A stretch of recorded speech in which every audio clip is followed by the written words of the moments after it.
Бүгүн жаңы дайындалган өкмөт башчы Улукбек Мариповдун жогорку кеңештин жыйынында Баткен облусундагы 4 суу сактагычы боюнча айткан сөзүнө каршы митинг Бишкекте өкмөт үйүнүнүн алдында уланды. Анда чогулгандардын арасында атайын Баткен облусунан келген жарандар да бар. Анын бири Абдыжаппар Досов, ал өкмөт башчы Улукбек Мариповдун айткан сөздөрү үчүн коомчулуктан кечирим сурашын жана 4 суу сактагыч боюнча маалыматты так даан айтуусун талап кылды. Элден чыгып кечирим суроосун талап кылат элек. Жаңылбас жак, мүдүрүлбөс туяк болбойт. Балким адашкан болсо чыгып мен адаштым эле деп. Эгер чын болсо чыгып туруп, жок, андай эмес, мен адашыпмын, туура эмес деп туруп элге айтсын.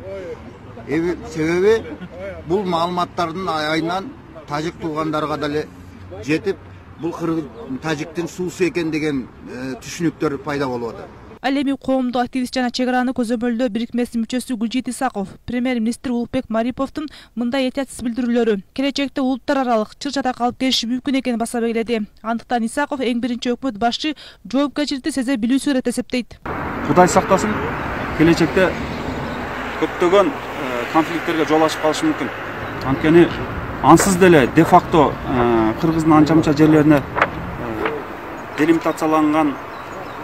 демаркацияланган жерлерден сырткары андайга боло элек демаркациялана элек, делимитациялана элек жерлерде деле алар келип жашап атышпайбы? Жашап алып атышат. Де-факто. Аларга чырагына майтамат да. Ошол чырагына майтамышына биз каалап айтабыз. Ар бир сөздү салмактап сүйлөш керек. Ар бир сөздүн орду болуш керек. Ар бир сөз кайда алып барат, кандай жыйынтыктарга, кесепеттерге алып келет, аны алдын ала өлчөп сүйлөш керек да.